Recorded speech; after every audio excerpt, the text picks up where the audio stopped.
पावसात महिलांचे निषेध आंदोलन। शेकडो महिलांनी तोंडाला काळ्या पट्ट्या बांधून केला निषेध। जिल्हाधिकारी कार्यालयासमोर भर पावसात खाली बसून मूक निषेध। राज्यभर बदलापूर अत्याचार प्रकरणाचा जाहीर निषेध व्यक्त केला जातोय। त्याच पार्श्वभूमीवर बुलढाणा येथील जिल्हाधिकारी कार्यालयासमोर शेकडो महिलांनी तोंडाला काळ्या पट्ट्या बांधून भर पावसात खाली बसून निषेध आंदोलन केले। काँग्रेसच्या प्रदेश सचिव जयश्री शेळके यांच्या नेतृत्वात हे आंदोलन करण्यात आले। आंदोलनात शेकडो महिला सामील झाल्या होत्या।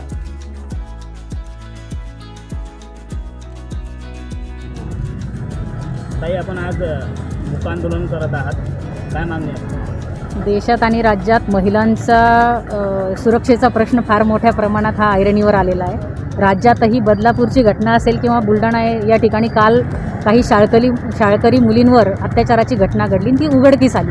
हे जे काही महाराष्ट्रामध्ये सुद्धा मोठ्या प्रमाणात महिलांवरचे अत्याचार वाढलेत, गुन्हेगारी वाढली आणि हे भयंकर आहे। त्याची प्रचंड चीड प्रत्येक महिलेच्या मनामध्ये आहे। आज या ठिकाणी कुठलाही राजकीय कार्यक्रम करण्यासाठी किंवा राजकारण करण्यासाठी महिला जमलेल्या नाहीत। या ठिकाणी बसलेली प्रत्येक महिला ही कुठेतरी पालक आहे।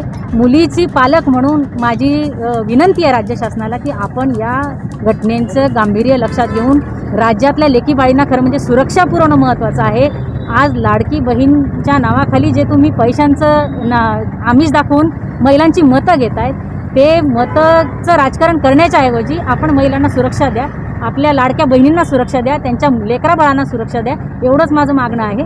आणि जर या राज्याचे गृहमंत्री, पोलीस प्रशासन महिलांना आणि मुलींना, लेकीबाळींना सुरक्षा पुरवू शकत नसेल, असमर्थ असेल, तर त्यांनी राजीनामा दिला पाहिजे।